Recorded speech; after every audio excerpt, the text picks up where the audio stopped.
welcome in episode 25. BBL Sports Talk, the Big Boys League.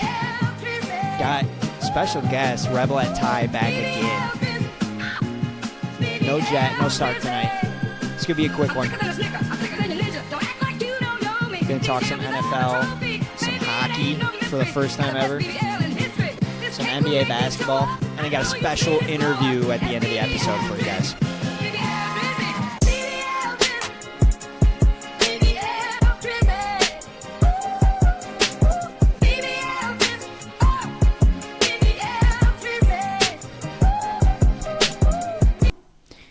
Good evening, sir. How you doing tonight?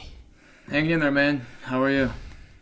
Doing all right. Yeah, just you and I tonight. No Jet, no Stark. They're busy. And going to be a quick one. Appreciate we got Rebelette Ty joining us tonight as the fill-in. You're like the BBL bench player. Like I am. When we need a man guy. of the year. Yeah, you're BBL Lou Will is what you are. I am. So no, we're gonna. It's gonna be a quick episode tonight, and then stay because after Ty and I get through what we're gonna talk about, we've got an awesome interview with John from BetActionFast.com. Really insightful interview. I think he's gonna be a recurring guest of the pod. He's got some insights from the bookie side of things. He's behind the book, so that'll be at the end of this episode. Couple quick updates. And we'll talk about this more when Jet and Stark get back. But Stark has his punishment for losing football picks throughout the season. And we left it to the people. Stark was a man of the people and said he'll do whatever the people vote on. Well, the people spoke. And Stark is going to either a Pistons or a Red Wings game with a clip-on tail. So that is happening. I just want to ensure the people, if you voted, that is happening. After the All-Star break, at some point, there'll be video proof of it. And then if you were listening during football season, there was a certain Monday night game in Detroit, Lions-Seahawks, and Jet said if the Lions win, he will eat a wing at Applebee's for every point scored. Then Stark joined, and I stupidly joined as well. Well, the Lions won, and they dropped 42. So, if you've been wondering when we were going to do that, because we haven't done it yet, I travel to Michigan literally tomorrow. And we are going to Applebee's this week, and we will live stream us eating wings at Applebee's. I can tell you right now, I don't think I'm going to get through 42. The other guys think that they can get there. I highly, highly doubt it. We will see, but we're doing that this week, so just have to let the people know. Could you eat 20 wings, Ty? No. Like wings? No. God, no. We'll probably go boneless. Make it a little easier on ourselves. That's more food. Then you can get... Yeah. No, 20, I mean, think of... you could cheat with the bone-ins and not eat it all. Yeah, like me. Eat like a bird around. Yeah, like I've seen Ty eat wings. Like, the dude has half the wing left on it, and he puts it off to the side. I'm done. No sauce. I'm not eating it. I only eat with their sauce. Crazy. That's crazy. So, if you want to join, you can be the cameraman and house some wings. Dude, 42 is absurd. You guys are ordering, what is that? 126 wings? Yeah. Yeah. It's a lot of wings. So, you need to call ahead. That's a catering order. Yeah. We cater that. See, I was kind of the impression that we would share 42 wings, but then that's like too easy. So, we'll see. We'll just keep them coming, and we'll see how long we can go. Man, I think we're going to have to tap out at some point. Hey, that line's at 16, 15 and a half. I mean, think about a 12-piece from B-Dubs. Yeah, I can house that. House is crazy. House? You're not housing it. You're crawling out the door. No, I house 12 wings easy. All right. We'll see. I would set my personal over-under at 19 and a half. Okay. So, right. We'll see. We'll see. We'll see. We'll set betting odds and comment if you think we can go under 19 and a half. Is this a live stream? Oh, yeah. We will be live streaming from Applebee's. And we picked Applebee's. Joey picked Applebee's because of the Dan Campbell commercials. I don't think they're still doing that wing offer. So we kind of screwed ourselves because we could have gotten like half off wings. And now we're going to have to pay full price. Yeah, this is going to hurt. Yeah. So this will suck, but it's all right. We got to do it. We got to do it. And Joey on the last pod brought up a great point. were we the reason the Lions had such bad luck? Yeah, maybe you guys should have reoffered. And we cursed the Lions because we didn't eat the wings. So we're doing what we need to do. Or do they only play when there's wings on the line? That was an incentive-based game, you know? True. So there's a lot we got to break down and look into, and we'll be better next season. But we are going to eat. I'm telling you right now, no one's eating 42 wings. But we'll attempt.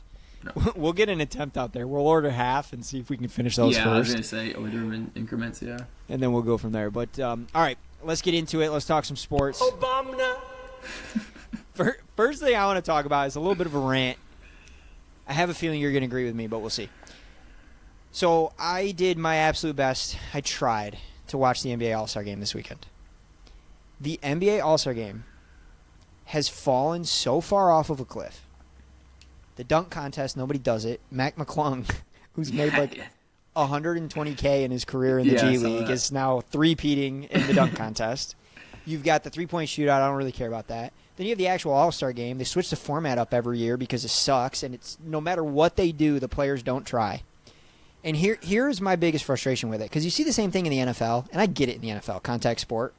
But when I see the USA-Canada game in the NHL, in hockey, and they're during, it's their All-Star break, and they're doing the four-nation face-off, and in the first 9 seconds of the game, you got 3 fights. You got dudes putting their body on the line, and competing at the level they're competing at. I would say the level of competitiveness in these four-nation hockey games are higher than the level of competitiveness that the NBA players bring to the Olympics. Like, it pisses me off so much. So I guess the question for you is, what does the NBA do? Do you just get rid of All-Star Weekend? Or, like, what could you possibly do? I think it's beyond repair. Beyond repair. It'll never be like this Four Nations ever. It'll never be like the MLB to where it'll matter. It's too late to change the MLB. They're just for home field in the World Series. But if you switch it to that in the NBA, these guys they're going to complain about it. Right now, the players don't complain. Right now, the fans are complaining. I think the league would rather have for the All-Star break. I think the league is okay with the fans complaining and not the players, because once the players start holding out, and these guys don't play in the regular season, Embiid doesn't play anyways. Is he on crutches? The dude's not dead. If there are 16 games or 17 now in the NBA, Embiid probably plays. These guys just don't play anyways because there's 82 or 80 whatever 3 games. 82 games. 82, yeah. Yeah. So it's like the incentive to play in the regular season isn't even high enough. If the team's good enough, they're fine. Then they're playing in the postseason. But these guys take days off, and then I don't know. They don't. It's beyond repair. They don't care. The Chris Paul Wemby thing was hilarious. I loved it. I thought that was hilarious. Everyone got mad at that. I thought that was hilarious. The whole weekend's already a joke, and those guys shot 3 balls like this. And it was perfect. That's exactly what the whole weekend is. And I don't care because I don't watch it. And I don't know. I also think if you're that much of an NBA super fan to where you can't miss out on the NBA for a week, and you rely on the NBA All-Star Game, you got other problems in your life. It's not that good of a organization or an association, I guess. But yeah, I think it's beyond repair. There's no fixing it. I don't know how you make it more entertaining.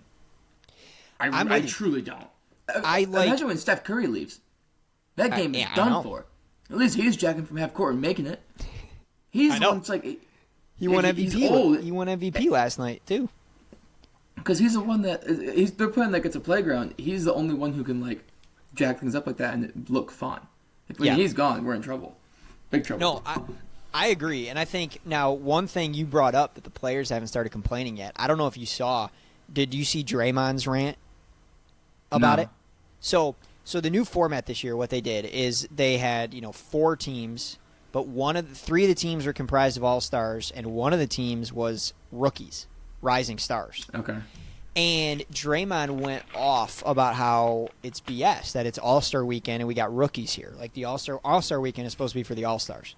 And my argument is like, okay, you have a point. I agree with you. But we wouldn't be here if your generation didn't ruin the sport, the NBA as a whole, because the NBA has a much bigger problem than All-Star Weekend. Like, everyone's focused on All-Star Weekend right now, and that's what we're talking about. But 82 games is too many games. Too many opt-outs. They don't play any defense in the regular season, and starting to spill over into the playoffs as well. Like, I'm not seeing the level of effort in the NBA playoffs that I'm used to seeing, which is insane. And I think the NBA is fixable? I think things would have to get really bad in order for people to turn around and fix it, but I think they're headed there. I think it's really, really bad.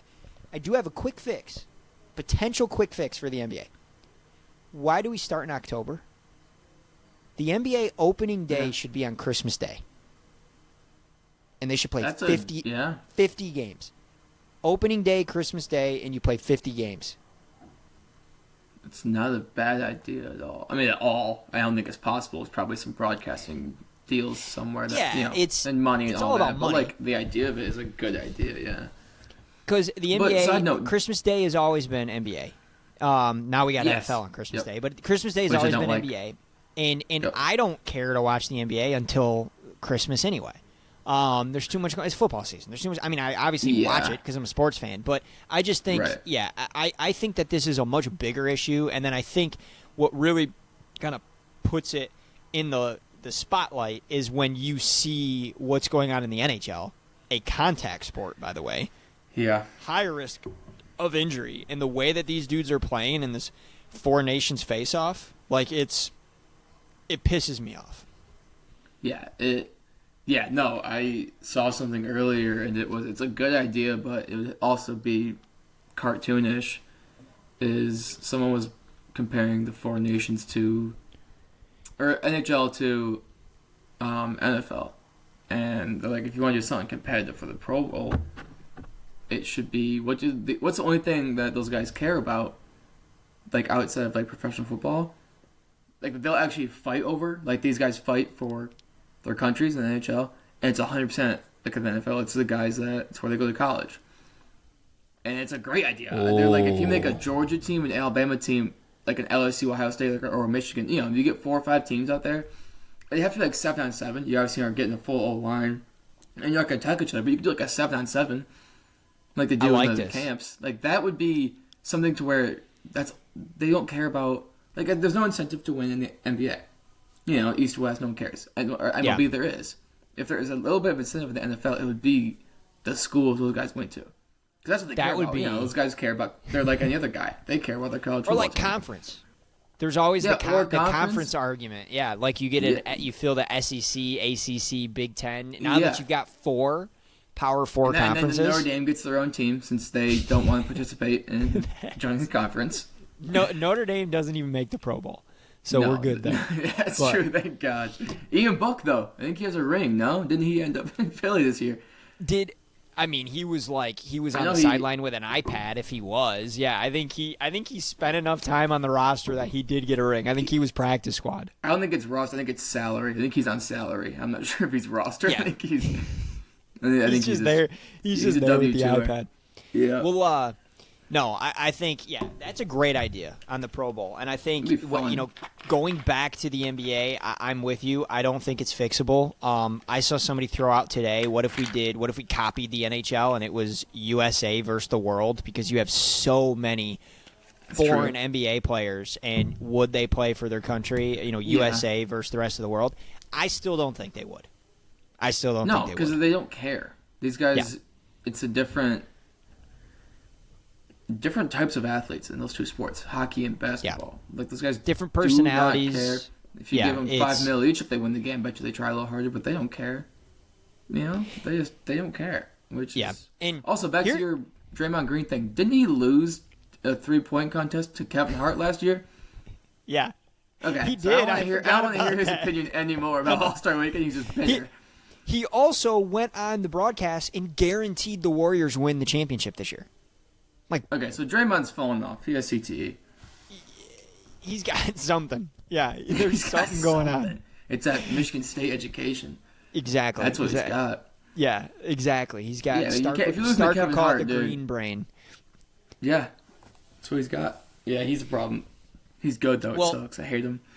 All right, I'm curious if you're listening. I mean, I don't think there's a soul out there that enjoyed the NBA All-Star Weekend, but if you are the brave soul that did, let us know. But yeah, it's a massive problem, and I just think you take a look at what the NHL is doing, and just quickly we'll talk when Stark's the hockey guy, so Stark will dive into hockey more next week when we record. But USA Canada Thursday night, it's going to be. I was looking to go to that box office in Boston. Yeah, I was watching it with Joseph, and Luke and I are due for a vacation. We're unemployed, so our parents always say just go somewhere for the weekend. Watch that game, saw whatever. So the final is in Boston on Thursday. We're like, dude, we were gonna go to New York City. We're like, you know what? We can go to Boston. Same thing. Catch a game, $900 to get in the door. I'm like, oh, all right. Never mind. Yeah, no, I can't even afford to drink outside the stadium, let alone go in. What are we talking about? That's brutal. That would be sweet, though. I was fired up for an hour and a half. I'm like, dude, this is awesome. That's gonna be electric. I know. I'd be sick to go. And it's in the States. That was so sick because the last one was in Canada. This one's in the U.S. So I'm gonna be. I will be very curious to see do we boo the Canadian national anthem the way that they've been booing ours? Oh yeah, yes or we're no? as petty as we get. Right? Yeah, we're petty and better. Like it. Yeah. We're not petty and losers. We're just nowhere better. It's just we're egotistical. Yeah. No, and we're gonna win. Boston too is the worst people. It's like being in Philly. It's a True. Not some chance. Scumbags. Oh, the worst. Scumbag fans would be Philly. Boston would be at the top of the list. So. Yeah. All right, good deal. Let's get into some NFL talk, and then we'll go into the John interview. That's a good draft season coming up. Love that that's sound. Best time of the year. Gets me excited. We got, by the way, Combine next week. Draft is coming up. It's in Green Bay. I'm just going to quickly drop this in here. I know. It's in Green Bay. Quickly dropping this in here. I hope the Lions aren't making a pick on opening night. Because I hope they've already shipped that pick off to Cleveland for Mr. Myles Garrett. That is my goal. We're going to manifest it. That's the goal. But Lions pick at 28. That's coming. We're not talking draft stuff, though. We're going to talk some free agency, which opens up here soon. We're going to see some movement. We're going to go through some big names. Some of these guys don't make any sense on the Lions, but we're just going to go through, would you like to see these guys as a Lion? And then if not, give me a good fit. Where could you see these guys playing next year? And let's start with what I think is probably the biggest name free agent. Plays wide receiver out in Cincy. Saw some rumors today that they might try to franchise tag him again. If I'm him, he's probably holding out if they try to franchise tag him again. I think he's probably going elsewhere. T. Higgins. Cincy's not paying him. We know that. They don't have the money to pay him, and they're maybe the cheapest organization in the league. So Cincy's not going to pay him. Does he make sense on the Lions? Absolutely not. Well, we'd love him on the Lions, sure, but he doesn't make any sense. We don't have the money for it. So where do you see as a good fit for T. Higgins next year? Do you have a name? Do you have a place in mind? Because I do. Can I hear yours? Yep. I need to think. All right, I have a place that has a outstanding quarterback. Mm-hmm. Defense is playing better, and the one thing they're missing is a number one wide receiver, a true number one wide receiver, take the team to the next level. It's Mr. Jim Harbaugh in the LA Chargers. Wow. I think the Chargers are a T. Higgins away from competing in the AFC West next year. That's a good one, because you can throw him in a 2-year. Because when Ladd is off his rookie contract, he's getting a max. Basically. Oh, yeah. And Ladd Ladd's a stud, and he's young. You can give him a 2-year deal or a 3-year before Ladd reaches maturity, whatever thing. What's the thing? What's the finance term? The maturity date, like stocks or whatever it is. I think it's maturity date. Yeah. Okay, that's what I was trying to think of. Bonds. Yeah, that's what I was thinking of. But it's you can. That's a good one. That's not a bad one. I just had a place in mind. Oh. Yeah. No, I think it's the Buffalo Bills. Makes the most sense. That? Maybe, weapon-wise, in terms of, I think the first thing we both thought was who is a quarterback that is worth paying a quarterback that much, or paying a receiver that much for. Yeah. I like that. Well, I actually haven't seen that name thrown out a ton with T. Higgins, and that's a really interesting one because you're right. I mean, the Khalil's the guy who's not bad. Keon, but Keon. Yeah, exactly. He's not T. Higgins. They're the same guy though. They're the same dude. They're jump T. ball Higgins dudes. but T. Higgins is much faster and better than Keon. I agree, and that's a really interesting spot because I mean, Josh Allen obviously just won MVP. He had a heck of a year, but look at the dudes he was throwing the ball to. You get him a T. Higgins. That's a really interesting take. I like that. Yeah. I've also seen, just quickly before we move on to the next name, I've also seen the Patriots floated. You get Drake May, a true number one receiver. I like that. And then I would hate this, but I've also seen the Commanders floated. Him and Scary Terry with Jaden. That did cross my mind. I can't imagine T going somewhere and being a 2 again. He wants wide receiver 1 money, and he's a top 15 dude in the league. I can't imagine him if he's leaving. I just think the Chargers make too much sense. Chargers is a great one. I think the Chargers make a ton of sense because they could afford him. They could afford him. They get him in the door. He's the true number 1. You've got a really solid number 2 with Ladd McConkey, and Justin Herbert's throwing you the ball. And they have a great run game. They've got a really great run game. That's a good place. I like that. So, all right, second name.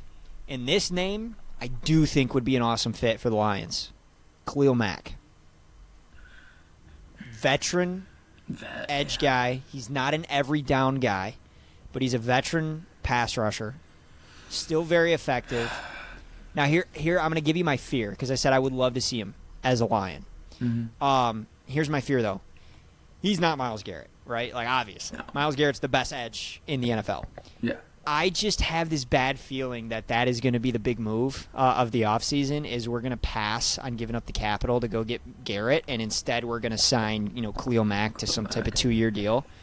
He'd be awesome. I mean, he would be an upgrade on the defense, but with Myles Garrett out there, I would be disappointed if we didn't go all in trying to get Garrett. But I could really see Khalil Mack coming into Detroit, and that being the big name signing. Especially with the new coach. New DC, new everything. Got some young dudes in secondary. I don't know. I wouldn't hate to have a guy like that just in the locker room. I agree. Just to talk defense. That's a good one. Yeah, I don't love it in terms of maybe production isn't. We're not going to see vintage Khalil Mack. No, we'll see Khalil Mack. We're not going to see. Yeah, like I said, he's not going to be the every down guy that he used to be, and he was listed as an outside linebacker, and he used to do a lot more. Now he's going to be, your passing situations, coming in and rushing the passer. But putting him opposite of Aiden, it's not bad. Don't get me wrong, it's not bad. I'm not going to be disappointed if we get Khalil Mack, but I just would much rather see Myles Garrett for obvious reasons. For sure. So, now I think I'll stay there with Detroit. I would love Detroit. Makes sense, and I don't really know. Go ahead, say whatever you got. I'm going to throw a name out of a team that I could see him landing on that's not the Lions, and you and I would both hate this very, very much, but a little bit of a homecoming. Chicago. I could see Chicago. That did cross my mind. I just don't know.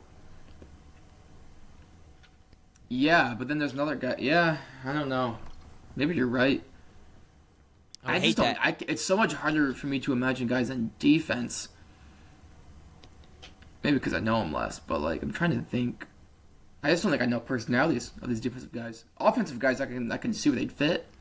Yeah. Defensive guys, you can plug and play them anywhere, in any team. Yeah, Khalil Mack, not a diva. I mean, he's a good dude. He would fit really well in the Detroit locker room. Yeah. So I would like him in Detroit. That's my number 1 landing spot for Khalil Mack. If we don't get Myles Garrett, come to Detroit, and I think we've got the cap space to pay him. It's not going to be a long-term deal. He's a veteran, and he wants to go ring chasing. He wants to join a contender. So I think that's something to keep an eye on. He is 33. Really? Yep. He's that young? He is 33. I thought he. Yeah. I mean, it's not young, but I thought he was old. No, he's 33. But he's been in the league a long time. Long time, yeah. So, all right, I got 2 more players for you. Yep. Yeah, he has. He absolutely has. So I got two more names for you. The first one, another wide receiver out of Tampa. Don't know if they're going to sign him to a big deal.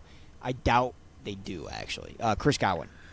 When he got hurt, he was the fantasy wide receiver one. He had an amazing season leading up to the injury.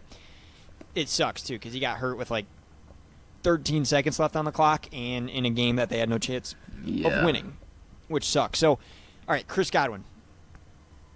Could we see him on the Lions? Yeah, we would love him on the Lions. We're not signing Chris Godwin. So, where do you have a landing spot for Chris Godwin? If you got one, go. You're throwing these at me. I gotta think. If you got one, say it. I have one that's really out of the box, and I haven't heard anybody talk about this yet. Jacksonville. I was just gonna say that. I'm thinking the same thing I am with LA. It's you got a young dude. His OC this year is now the head coach in Jacksonville. That's a huge thing. I didn't know that. Yep. Brian Thomas, you got a dog at Brian Thomas Jr. and who's on his rookie deal, and who's a stud. Yeah. Trevor Lawrence needs all the help he can get. I could that would be my landing spot for Chris. Duval. That's the worst thing of all time. I love it. I wish I was a Jags fan just for that. I think it's hilarious. It's so funny. Oh, I read when you were talking. Yeah, I mean it's the same thing as LA. You got the young kid. You don't got to pay him. Yeah, you got a quarterback. With this young kid, Jacksonville means a ton. They need a running back. That's an issue, whole different thing. But they have Trevor Lawrence, who should be a top 5 guy. He should have been forever. But massive issues have happened there. It's either, and we're 2 years out from Trevor Lawrence being just, okay, you're a backup. You're done as quarterback in this league. Done. You've done nothing. And now they have a stud receiver, and there's a slight bit of momentum with this kid being good, Brian Thomas. Yeah. If you're going to spend money and try and make something, this is your franchise quarterback. You're basically trying to save his life, save his career. If he keeps doing nothing and they keep doing nothing, dude, I'm sorry. It's just you're going to die in Jacksonville, and it's over. They can't. He'll go somewhere. He'll be a Darnold. That's what he's going to be. He's going to be a Darnold. And, he's just going to hop around, do decent because he's talented, but Trevor Lawrence needs to do something. And they have some momentum with Brian Thomas. I think that's a great spot. I think that's a great spot for Chris Godwin. He took a team throwing to Evan Ingram and Christian Kirk a couple years ago to the playoffs and won a playoff game. And I just think it's, you got this offensive-minded coach in who came from Tampa, who was Chris Godwin's OC this year. He's going to be calling the plays. I just think you've got to load up on offense and give him as many weapons as you possibly can. Yeah. I also think Chris Godwin pairs really, really well with Brian Thomas because Brian Thomas and Mike Evans are different types of receivers, but they do similar types of things. Where Chris Godwin likes to play more out of the slot, so I think it's a really good fit. That would be my dark horse to watch on Godwin. Yeah, and I still think Brian Thomas would remain wide receiver 1. I think it would be something. Different styles of guys, but like a Cooper Cup, Puka thing. Cooper went from the best season of all time. Was it that following year Puka was rookie, or was it 2 years? It was 2 years or something. When Puka was a rookie, he broke the record for the most receptions. No. When Cooper had his record-setting year. Oh, that was before was that 2 years? Was that the 1 year before it? Or 2? 2 years before. It was their Super Bowl year. Okay, so 2 years. But again, I don't know. Off an injury, Godwin is 28. Not young. It's fine. But he's not old. But I can see him just, plateauing out and doing the same 1,000 yards. He can still get 1,000 a year. No problem. But I think certainly Brian Thomas is still going to be a stud. He can still be the absolute guy, but it'd help. I don't know. I think it's a great fit. I think it's a great fit. That's what I'm thinking. So, all right, last name, and you just mentioned him, but this will be the last name of the night, is Cooper Kupp, another wide receiver. And now this is not a free agency signing. This is a trade, but L.A. has said that they're going to eat a majority of the salary. You could probably get him for a 5th or a 6th round pick. He's going to be super cheap. There has been some momentum and talk about him potentially coming to the Lions. I have thoughts on it, but I personally don't really see the fit. I think he does a lot of the same things that Amon-Ra does, but Amon-Ra does them significantly better. Yeah. And I like going the route with our wide receiver 3 of having, a bigger body out there. Somebody like a Tim Patrick that you can throw a jump ball to. But then again, you got the fit. Goff has played with them before. They know each other. There's familiarity there. So would you like to see him in Detroit? And then if not Detroit, give me a name. We don't need help. Goff doesn't need the help of another guy. We are loaded. Our wide receiver 2 is Jameson Williams. And, a 3, there aren't really Tyler Boyd 3s out there. Tyler Boyd is a very good 3.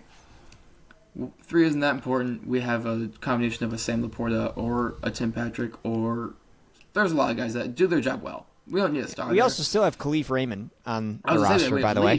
Who, as a 3, dude, we don't need much out of you. So we don't need him at all. Goff doesn't need him. Our offense is fine. I don't care if he's free. I don't need. Not interested at all. Now, where does he go? Where does he go? You got something? This is tough. There's a lot of teams out there, dude. I know. So, all right, who needs a receiver? Cheap. Not really willing to give up a ton to get him. But who really needs a receiver? It's the Pittsburgh Steelers. Okay. I could see Kupp ending up with the Steelers.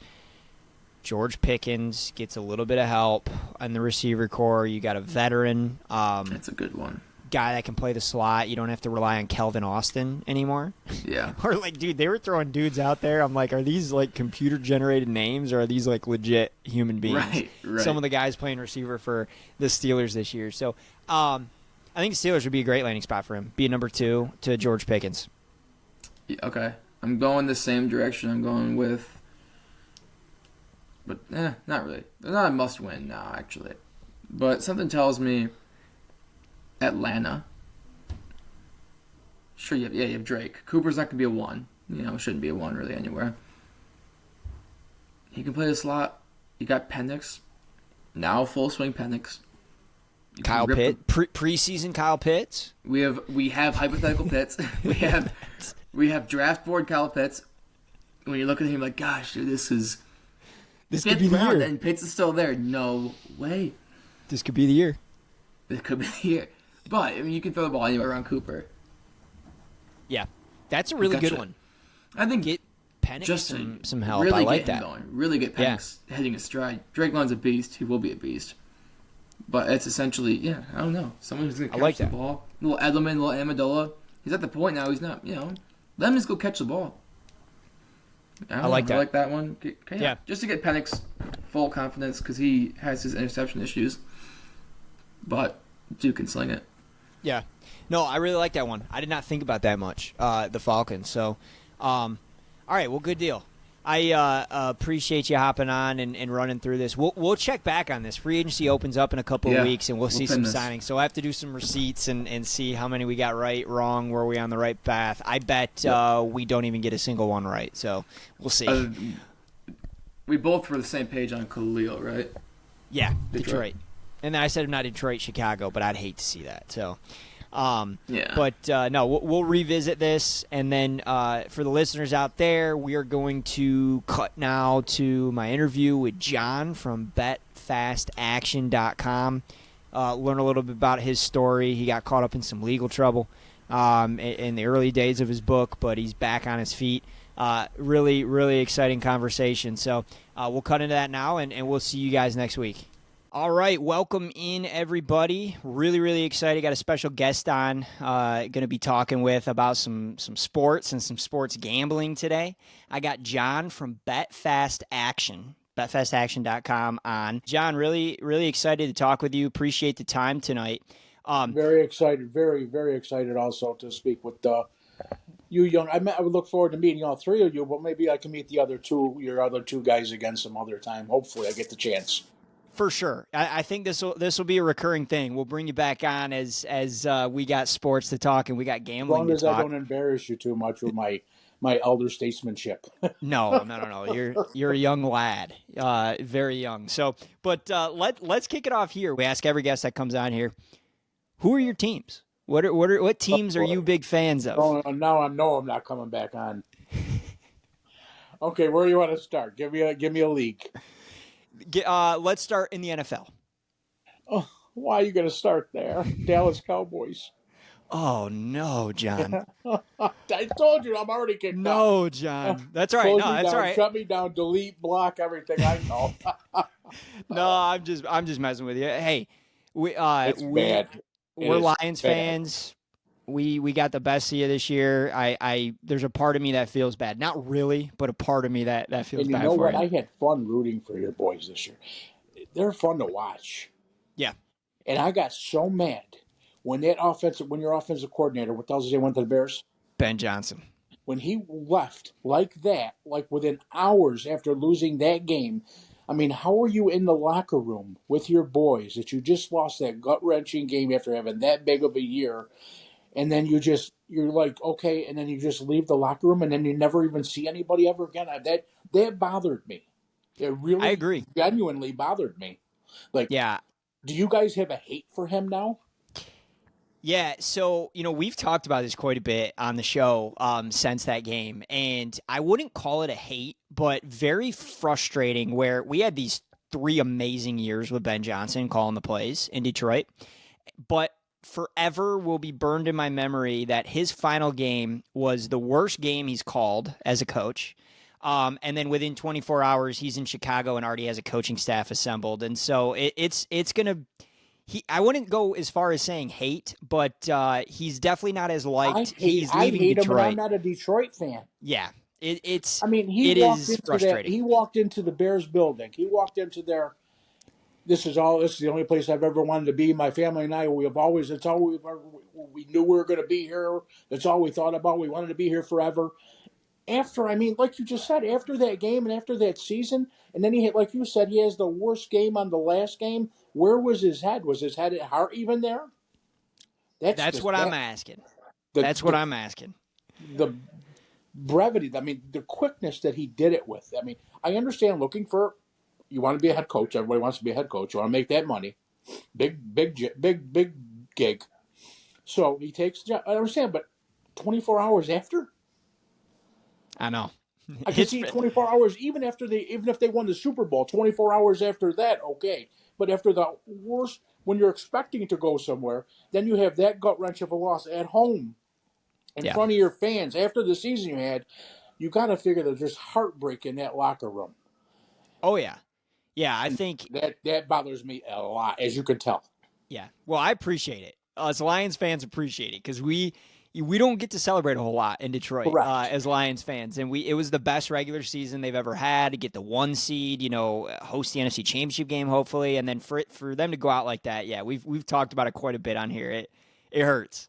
I can tell you one thing. I gotta believe that your head coach has got it in for him now. I bet you their handshakes if they they play next year. I bet you their handshakes won't be so nice. Yeah, I just got a feeling. I we will see, and we'll see how early in the season they play twice I hope next he year. punches him right in the So mouth. To be totally yeah, honest with you, bites his kneecaps at midfield perhaps. that But was well, a all right, sucker move, and let's get past it because I can keep going for days on that. That bothered me yeah. that much. Well, I appreciate it that somebody outside of Detroit feels that passion that we do for the Lions. But It's one thing so I all have right, when it comes to sports. I have a lot of passion. I mean, yeah, and things that I believe in them very, very, very on a grand scale. yeah. No, that's good. That's how we are too. So, and that's why we started this. But Okay, so the Cowboys, I quickly got you off of the Cowboys. yeah, That was my yes, great plan. job, great job. Because I could have gone in the other way, but we'll move on. You skated by that one. Who's Go your ahead. MLB team? I'm not the Mets, The and no, Mets. I'm All not a right. bandwagon jumper. I suffered for a long time Yeah. since 75. I started liking the Mets. Okay. I was 7 years old. Fantastic. Hey, Soto on the squad So now. Potential promising season coming I up. didn't want them to get Alonso back. Really? I know protection a little bit, but I mean, he's an awful hitter. 2 outs, guys on base, situational hitter, awful. You could count on him to strike out or double play. I mean, the ultimate rally killer, Pete Alonso. Yeah. So, He I had a mean, they couple got him big back. moments in the playoff run, but Hopefully he feels a little bit less pressure now. Maybe that was it, but I don't know. yeah. I wasn't extremely hopeful of getting him back, but we got him, so go forward. Yeah, no, good deal. So, all right, so Mets, Cowboys, what about NBA? Celtics. Celtics, okay. No, I'm not a bandwagon jumper. Long time. Larry Bird's my favorite sports athlete of all time. Love it. Shout out Larry Bird. I was a white boy who shot threes, so I was big Larry Bird fan growing up as well. All right, and then the last question, what's your college team, if you have one? Syracuse. Q's, That's okay. where I lived. Yeah, I lived there. Okay. So I'm a big Michigan fan, and I Oh, got to boy. tell you, I was happy to see Kyle McCord go to Syracuse and tear it up this year. So going from Ohio State to Q's, and he broke the single season passing record. He had a heck of a season. So no, that's cool. Well, And I'm a Michigan hater solely because of one person, Portnoy. This was a question we were going to get into a little bit later, so we're going to get into this. I loathe him. Because I follow, and guys, if you don't follow John on Twitter, you should, and we'll post at this part of the interview here. I'll post his handle so you can go follow him on Twitter. But a great follow on Twitter, and I've put that together from your not PG. Yeah, no, it is not PG, but this John does not like Dave Portnoy. I've put that together. That's really funny. So, all right, we're going to get into that. But first and foremost, let's kind of just kick it off. Tell us a little bit about yourself, your story, kind of how you got into sports betting, how you got to the side that you're on, and then we'll go from there. I started betting when I was in college. I think 17 years old I started betting, so that's in 85. I started betting, normal $20, $30, $50 was a big bet for me back then. Big bet. Losing all the time. So I was buying time. I knew a couple guys that were books, and I was intrigued by it. So I waited till I turned 21. When I turned 21 in 89, I immediately started. I had like 3 or 4 guys or friends of mine. I didn't even charge them vig. They all just, it was max bet was $50. I had like a $500 bank in 89 when I started, and they were no more than $50 bet. And like I said, it was all just friends, and I didn't even charge them big. A $50 bet was $50. There was no 55, 50, 33, 30. I mean, and that's how and that's right. I started from there, and I just got. I mean, I got through. I got a lot of college business. I got from the area. Everybody knew me. I was very popular in the area. I worked at the most popular, second oldest pizza place in the United States called Oskin Eats Pizza. So that was extremely popular in and of itself. So I knew everybody from in there, and clientele grew and grew and grew rapidly. So I made at one point, I think I had like 135 customers, 140 customers was the most. And I operated for a while, freely. Up until about 14 years ago. And 14 years ago, we got raided. I had a partner then. I grew to have a partner because I was really big, and I took half of his business. He took half of mine. So we had 4 places. I had a restaurant. I had my apartment. He had his bar, and he had his house. All 4 places got raided simultaneously by the New York State Police. The feds were initially involved, but they got out once they knew that there was no drugs involved, because they just want to get the drugs. So once they realized that there was no drugs, they signed off, and they just left it for the New York State Police. They took everything, upwards of all of our cars, all of our electronic equipment, everything that wasn't nailed down, and about $400,000 in cash. So, and they sat on it all for like a year before they indicted us and arrested us. Arrested meaning come and got us, fingerprinted us. I didn't spend a day in jail. It wasn't about that. It was about the money. Mm-hmm. So, and then, am I speaking loud enough? Yeah, no, you're great. Okay. Yeah. So, and every time that they had an interview in the newspaper, because it was big in the local paper. It was big there. The money that they took slowly went down. Then it went from 400,000 to 350,000, and ended up 200 something thousand. Because you know what they did with all the money they put in their pockets, Yeah. which is what that was all about. That's just a payday. Okay. So and we got indicted, and it took us about another 6 months before they offered us a deal where they just keep everything, and we don't get, because they charge us with like 16 felonies apiece. And Jeez. yeah, well, this every day over $5,000 is its own felony. So Yeah. that they would just pick cherry pick days, pick felony there, felony there. So they got up to 16 just to scare you, because you could do the jail time with that. So they offered us, they keep everything. We sign off on everything, and that they took. They sign, and then we just get two misdemeanors apiece, and they wipe away the felonies. So we took that because we knew we'd get it back just by a reopening anyway, which we did like the next week. I was So going to say, that was going to be my first question, is how soon did you reopen after that? And is the next week? The next week. I mean, it took some time in getting the old players back, and we had to pay. We had to figure a way out because we shut the site down immediately. We had to find a way to get the players, go back in and get the players that were winning, because we couldn't collect from the players that were losing because they couldn't bet all week. But the players that were up, we had to pay. You know what I mean? So we got doubled. So we had to go back and find out everybody that had money coming, and we had to pay them. No matter how much it was, we had to pay them because they were up. If people are down, they didn't get a chance to win their money back during the week. Mm-hmm. So I mean, we couldn't take it from them. So by the time that all got situated, it was a week later.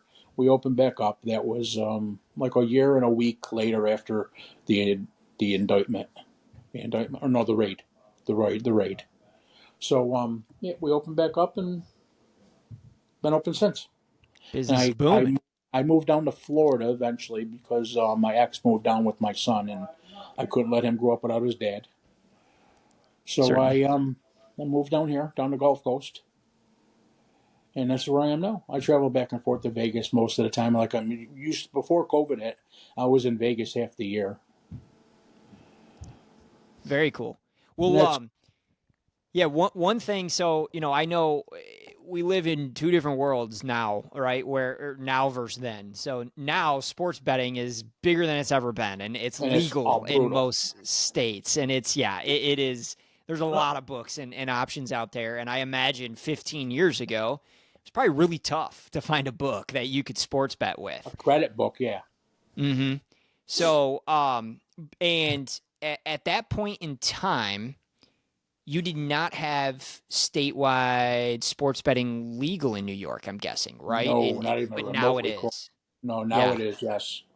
Okay. Yeah, I would look forward to that day for PASPA to legalize it. I was looking so much forward to it, and it hurt badly because of all of these books, these FanDuels and DraftKings, and what they do now with all these social influencers, and you get everybody driving their followers to these sites, and they're just giving them insane bonuses and free bets and who knows what else. I mean, to just drive these people, there's not a chance in the world a neighborhood book like myself can keep up with anything close to that. Yeah. Yeah, and that was going to be another question I asked is kind of what are your thoughts on DraftKings, FanDuel? One of the things, we've talked about this on a podcast before, it's like sports betting has become more of like an entertainment than a skill or something that people get into and they're truly trying to make money off of it because of what FanDuel and DraftKings have done with the free bets and all of these promos and the commercials that they're running. They're not kinds sports books. See, I'm old school. Yeah. Excuse me. I'm sorry to cut you off. Go ahead. No. Go ahead. I'm old school. Where sports betting. That's not sports. That's not gambling. Those books. They're not books. They're just you can't. If you win with them, they'll cut you off. Yeah, I was gonna say I do have to tell you I had a pretty good football season, and I was betting on FanDuel, and it got to the point where I'm like, it's limiting the bets that I can place. I'm like, why did this happen? I'm like, I won a big bet last week, and so kind of started putting it together. And you're absolutely right. I've seen it on social media. The moment somebody starts consistently winning money, they start to get limited, and then eventually they get kicked off the book. They are thieves. Yeah. I've never caught, on my mom, I've never caught one person off in my life. Never one. Appreciate that. Yeah, that's what You win, and, you win. If I can't handle you anymore, then I'll tell you I can't handle you. I mean, I can't go broke. You know what I mean? But I won't cut anybody off because they're winning. No, never. Yeah. No, and that's good. That's stand up move right there. And I think that part of the reason we wanted to bring you on is just talk about your book. And sounds like you got a good thing going. And there's I don't think enough people realize that there's other options out there than a FanDuel or than a DraftKings. So yeah, no, that's that's good to hear. A lot of people worry about the trust too, because I mean, you DraftKings, FanDuel, stuff like that, Prize Picks, all that stuff. I mean, you kind of know you're going to get your money right eventually, even if there's an issue. I mean, you kind of worry about a guy on X though, just telling you one thing as opposed to another. I find it very, very hard to get social media business. Yeah, I've done better on Instagram than X. But, I've made some good money on Instagram, but it's not easy at all. I did really good during COVID. For some reason, people were going crazy betting on the Madden NFL, the ping pong. When all sports were shut down, people were losing their minds betting on all of this random stuff. I mean, I wrote so much business on these UFC, the fake UFC fights that you do on the gaming systems. You know what I'm talking about? Oh yeah, I know. You know how you can fight at home on, I don't know how to say, Sony Vision. I don't know all these new things. Yeah, or the that's NFL funny. Madden and the basketball games. That's another thing. And the NBA on these computers that people are playing. I guess they do it on Twitch. Oh yeah, yeah. Yeah. They're gambling hand over fist on this stuff. That's crazy. Oh, hey, people had just gotten all their stimulus checks. They're cooped up in the house. They got to do something. Yes. Let's bet on a Madden game. That's funny. It was crazy. Yeah. So, okay, I got a question for you on your book. Seems like parlays have kind of taken over the sports betting space, especially on social media. And I fall into the trap all the time as well. Like, if I just parlayed this with that, instead of just doing the straight bets and being a smart guy. But how much of the action do you see? You guys get a ton of parlay action, or are you mostly straight bets? What do you see? 60 to 70% parlays. Okay. Yeah. Craziness. Everybody wants to put down $10 to make $3 million. Yeah. And you'll gladly take those. In their lifetime, they hit just one. Yeah, and I was just saying, you'll probably gladly take those all day long. I love parlays. Yeah. Teasers, parlays, I love them. Is there a and you don't have to get into the specifics, but is there a massive parlay that hit that you had to pay out one time that sticks in your head? The biggest parlay that I ever paid out, believe it or not, was between 12 and 13,000. That was it. That was the biggest one ever. So that's not very much. You would think it'd be a lot more, especially through the years that I've been open and the amount of business. But again, parlays just really took over not too long ago. Major in the way that they have. Yeah. So I guess it's not very surprising. But yeah, 12. I'll say 12.5 to be cut or nice even. I mean, hey, that's a nice win. That's a really nice win. But teasers in football are very popular. Love a good teaser. Yeah, we love a good teaser on this pod. Oh, yeah. we love a good teaser here. I love to take your guys' business. I'll offer you some nice teasers. Absolutely. I only offer ties lose on all my teasers, but for you guys, I'll work something out where, if you do 4 teams or 3 teams and you get a tie in there, I'll let it be a push. Or if you do 4 teams and you get 3 wins in a push, I'll let it be a win up to 3 teams. I'll work something out for you guys if I can get your business. Well, absolutely that's for a whole year away. Yeah, no, I was gonna say. So we all bet, but with me, I've gotten smarter over the years. So I really know the game of football. And I watch it religiously and whether it's college and NFL, and I'd like to think that I'm good at football, in betting football. But I get to Are the you one point of those where, cappers that crunch your numbers and everything? oh yeah, Oh yeah, you got oh like yeah, a system or a program or plug and play all your numbers and. I do. I've got the Excel spreadsheets. I look like I really know what I'm doing, but I don't know if I do. But It sounds like your bookie might beg to differ. that's we'll see. Like I said, I had a good football year this Yeah. year, and so, but what I've learned is though I'm good at football, I am terrible when it comes to the NBA or college basketball or golf, and That's so where I make my money. yeah, so I've started being smart and say I'm just gonna bet on football. Now I'll put some money in, and I'll put some money in with your book actually, for March Madness. I gotta bet March Madness. Like You I won't. can't You watch. don't have to put your money in. Well, it's a credit book, correct? Well, it makes my life easier, and plus I wouldn't charge you. I mean, I think I'd know you, and plus I'm a good judge of character. I don't think you're going to run for. You know what I mean? I'll give you Yeah, whatever you want, and you can bet, and then we'll settle up on Mondays. fantastic. Yeah, Yeah, well, I'm gonna I'm run not with you wire me John money. for March Madness. John's getting my action for March That's my Madness, and he's favorite. happy to hear that That's my because favorite I'm month of bad. the year.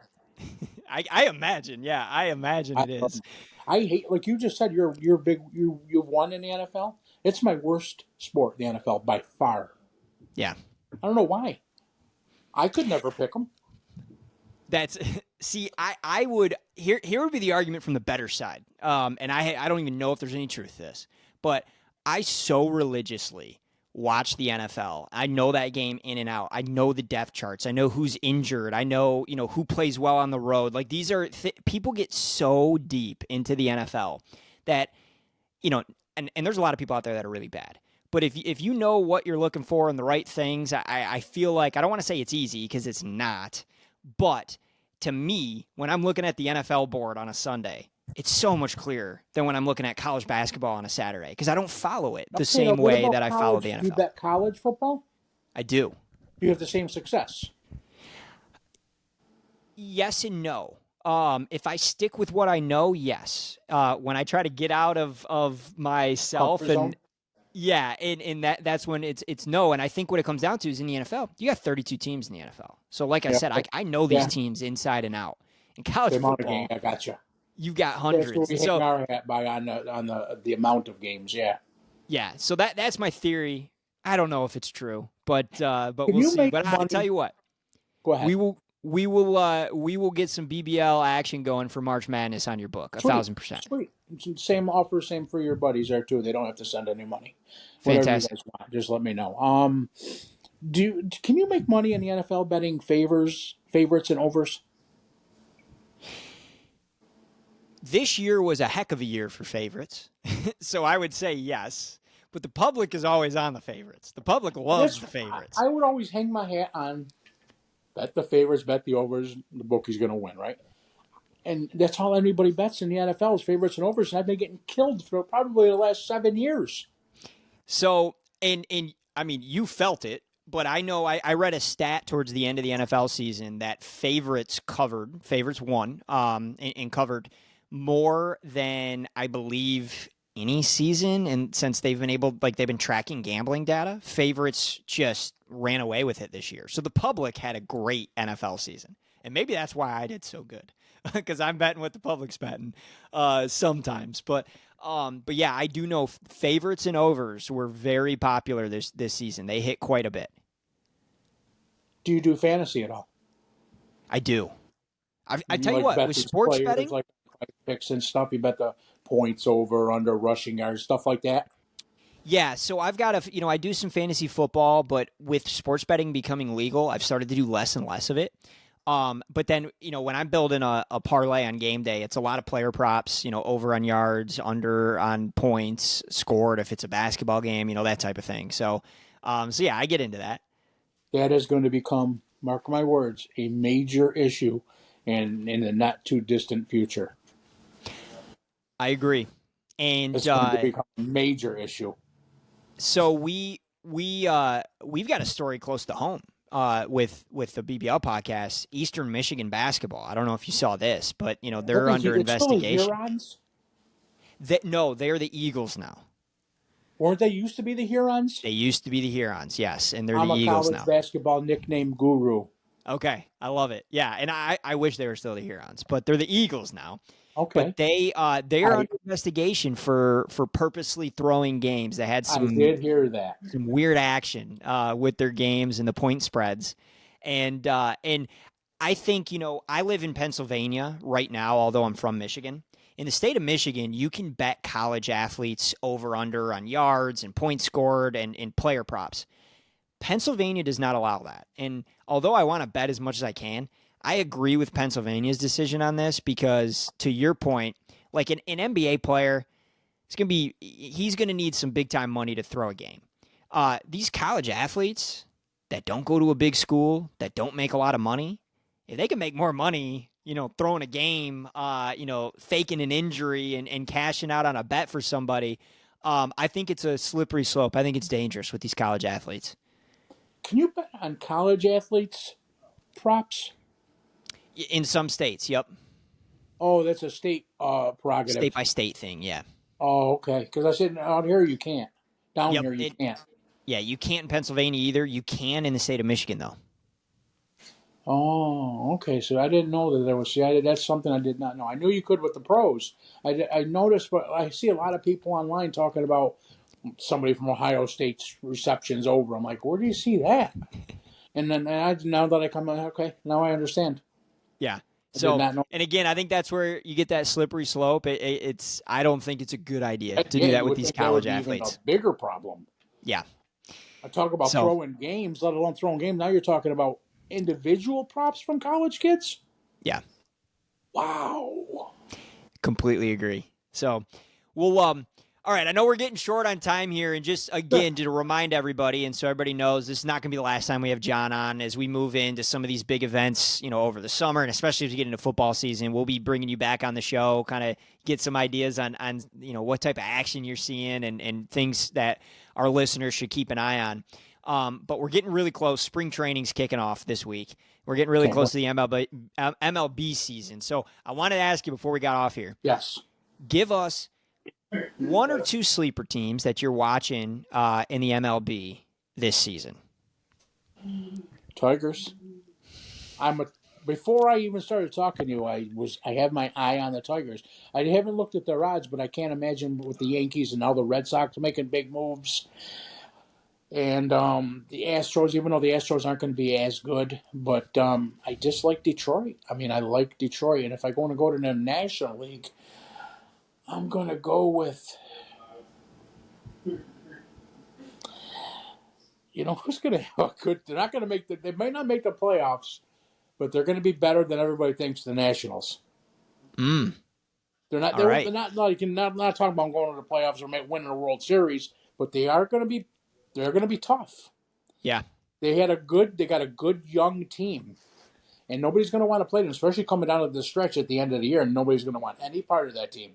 Yeah. They're well coached. No, I like that. They're well coached, and they got some good young talent. Especially the kid they got from San Diego, Young, or the lanky kid. Oh yeah, Wood, James Wood. Yeah. Yep. He's gonna be a star. No, that's very interesting. So, okay, the Nationals out in the National League. But the Love your Tigers pick. can do damage. I think the Tigers can do damage into the playoffs. Yeah, no, I agree. And I think last I checked, I think they had the sixth best odds to win the American League. So they're, still quite a big long shot. And, I like, we talked briefly before we hit record here about, them swinging and missing on Bregman. And that was it kind of sucked. The best deal on the table for him was Detroit, but he clearly just didn't want to be here. He wanted to go another direction. Oh, I didn't know that either. Yeah, they had they offered the best deal. Yeah, I mean, it had the money he wanted, and it had more years than any other team was offering on that deal. But he took the shorter term deal to go be in Boston. Sounds like he's not even going to play third base for them. I believe they're shifting him over to second in Boston. Who's your starting five? For your rotation. So, well, that's up in the air. Exactly, kind of who's going to start. We know Skubal is going to start. Yeah, well, we signed Flaherty back. We got Flaherty back. Okay, I do remember that now because I wanted him. Oh, okay. Yeah, we got him back. We traded him at the trade deadline out to L.A., and then we were Yes. able to. So we got capital for. We got a couple prospects for Flaherty, and then signed him Nice. back at the Got end him of the back. That's season. nice. So those two will be locked in. We've got some really young, like Jackson Jobe. He'll be, officially like this will be his rookie year. He's an absolute stud. Don't know if he'll be a starting pitcher, if he'll come out of the pen. There is 3 to 4 names in the pen, and I don't know. We don't know who's going to be the starters. I think that's going to get figured out here in spring training. If you remember, kind of last year in the playoffs, they called it pitching chaos, where they would just go different pitcher every inning or 2 innings. Yeah. Now, AJ Hinch, the manager, did say that's not going to be the game plan this season. Love Yeah, that kid. really like him. And he is going to put a starting 5 together. But you can go ahead and confirm that you've got Skubal and Flaherty in that starting rotation. Probably Reese Olson as well. Maybe Jobe, and then there's a couple other Reese Olson, really a good arms. lefty? He's a righty. I always guess wrong.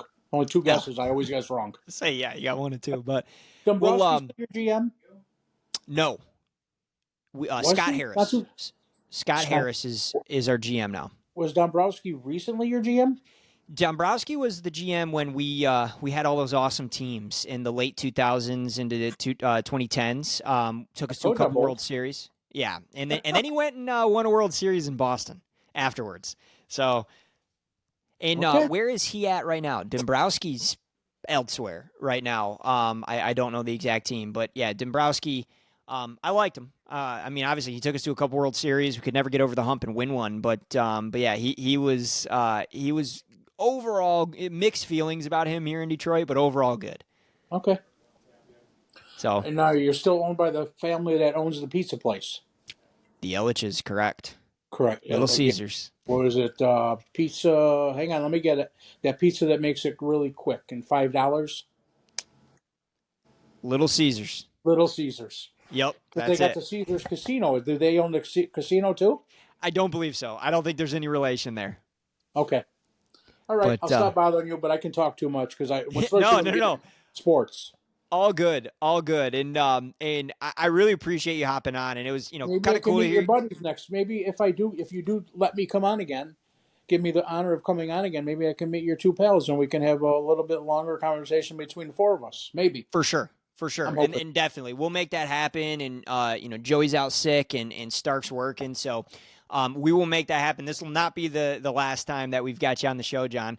And again, John from BetFastAction.com. Check him out. We're going to drop his Twitter handle on here as well. Really appreciate you hopping on, dropping some knowledge. And yeah, next time we bring you on, we'll dive a little bit deeper into kind of the back end of the book. You can maybe share some tips and tricks for us bettors out there. Super appreciated of you to let me do this. I'm so Absolutely. Cool.